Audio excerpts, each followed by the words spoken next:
নমস্কাৰ বন্ধুসকল, মই পবিত্ৰ গগৈয়ে কঞ্জলকীয়া আছামিজ কিটচেন নামৰ চেনেলটোলৈ আপোনালোক সকলোকে পুনৰবাৰ স্বাগতম জনাইছোঁ। আজি মই আপোনালোকৰ আগত শ্বেয়াৰ কৰিব লৈছোঁ এটি গাহৰি মাংসৰ সুস্বাদু ৰেচিপি। আশা কৰোঁ ভিডিঅ'টো আপোনালোকে শেষলৈকে চাব আৰু লাইক এটা দি কমেণ্ট কৰি যাব। যদি আপুনি ভিডিঅ'টো প্ৰথমবাৰ চাইছে তেন্তে মোৰ চেনেলটো ছাবস্ক্ৰাইব কৰি দিব আৰু কাষতে থকা বেল আইকনটো দবাই দিব। এতিয়া আহকচোন ভিডিঅ'টোৰ পাছৰ অংশলৈ যাওঁ। এতিয়া মই গেছটো জ্বলাই কেৰাহীটো ভালদৰে গৰম হ'ব দিম। যেতিয়া সম্পূৰ্ণ গৰম হৈ উঠিব তেতিয়া মই কেৰাহীত তেল দিম। এতিয়া কেৰাহীখন সম্পূৰ্ণ গৰম হৈ গ'ল। এতিয়া মই ইয়াত তেল দিলোঁ। ধুনীয়াকৈ তেলটো দি গৰম হ'ব দিম। তেলটো যেতিয়া সম্পূৰ্ণ গৰম হৈ যাব তেতিয়া মই পিঁয়াজখিনি দি দিম, কাটি লোৱা পিঁয়াজখিনি। এয়া তেলখিনি সম্পূৰ্ণ গৰম হৈ উঠিলে এতিয়া মই ইয়াত কাটি লোৱা পিঁয়াজখিনি দি দিম ধুনীয়াকৈ।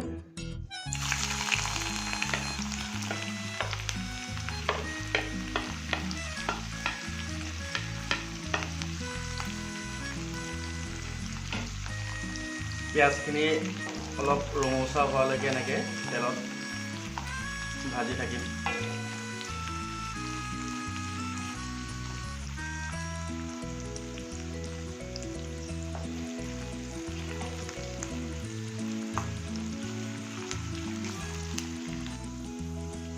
এতিয়া এয়া অকণমান ডালচেনি মই খুন্দি লৈছিলোঁ, ইয়াত দি দিম পিঁয়াজখিনিৰ লগত।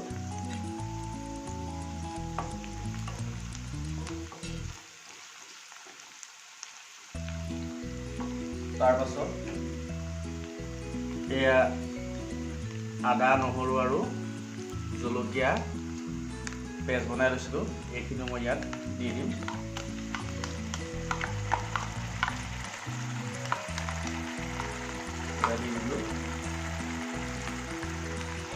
এতিয়া এনেদৰে সম্পূৰ্ণ আদা নহৰুখিনিৰ সৈতে ৰঙচুৱা কৰি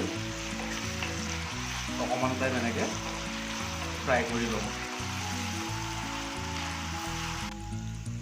এয়া সম্পূৰ্ণ ৰঙচুৱা হৈ গ'ল মছলাখিনি। এতিয়া মই ইয়াত অলপ হালধি গুড়া দি দিম। এয়া হালধি গুড়া দিছোঁ আৰু অকণমান দিম। সুন্দৰকৈ মিক্স কৰি দিম।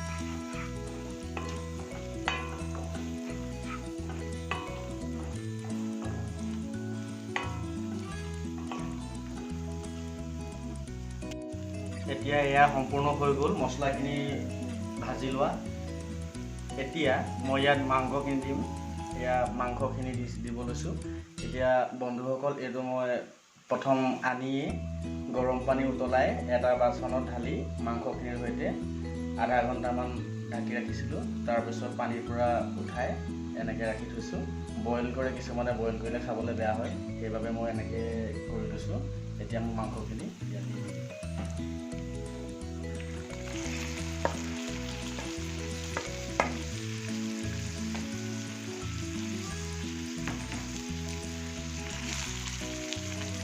এতিয়া মাংসখিনি ধুনীয়াকৈ মছলাখিনিৰ সৈতে মিক্স কৰি দিম।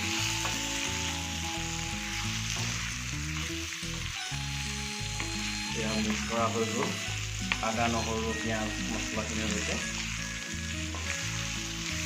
এতিয়া এনেকৈ মই 5 মিনিট সময় ফ্ৰাই কৰি থাকিম।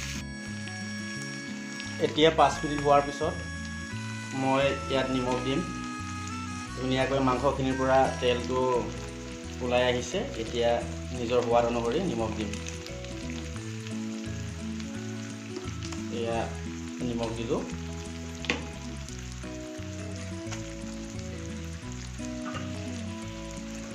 তাৰপাছত ধুনীয়াকৈ আকৌ নিমখখিনি মিক্স কৰি দিছোঁ।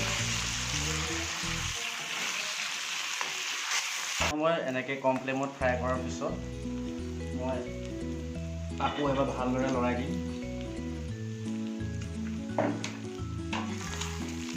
এয়া ফ্ৰাই কালাৰটো আহি গ'ল ধুনীয়াকৈ। এতিয়া ইয়াত মই বিলাহী যোগ কৰিম, কাটি লৈছিলোঁ বিলাহী।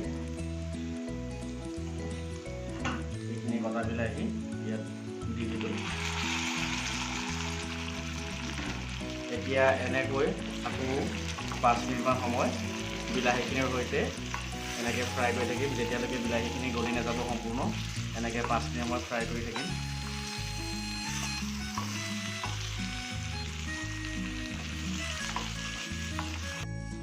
এয়া সম্পূৰ্ণ বিলাহীখিনি মাংসৰ সৈতে গলি গ'ল। গলি যোৱাৰ পিছত এয়া মই অলপ মিট মছলা দি দিম ইয়াতে। এয়া মিট মছলা দি দিলোঁ। আকৌ ভালদৰে এনেকৈ লৰাই দিলোঁ।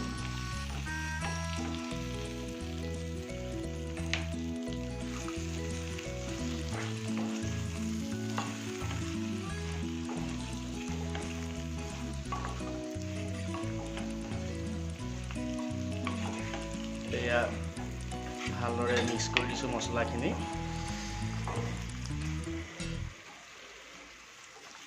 এতিয়া মই ইয়াতে উতলাই লোৱা গৰম পানী দিম।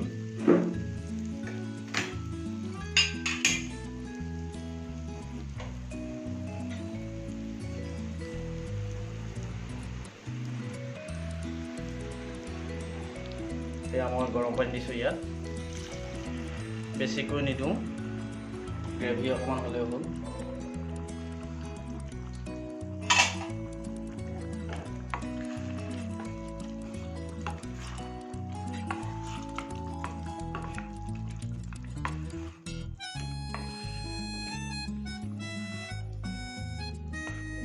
এতিয়া এনেকৈ আকৌ মই 10 মিনিট সময় ঢাক মাৰি ৰাখি দিম।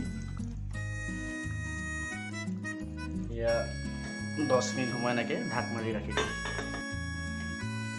এয়া বন্ধুসকল 10 মিনিট সময়ৰ পাছত এয়া সম্পূৰ্ণ হৈ উঠিলে গাহৰি মাংসৰ গ্ৰেভি। এয়া বন্ধুসকল, আপোনালোকে এনেদৰে মই বনোৱাৰ ধৰণে এবাৰ বনাই খাই চাবচোন, আৰু কেনেকুৱা লাগে মোৰ কণ জলকীয়া আছামিজ কিটচেন নামৰ ইউটিউব চেনেলটোত আহি কমেণ্ট কৰি জনাব। ধন্যবাদ।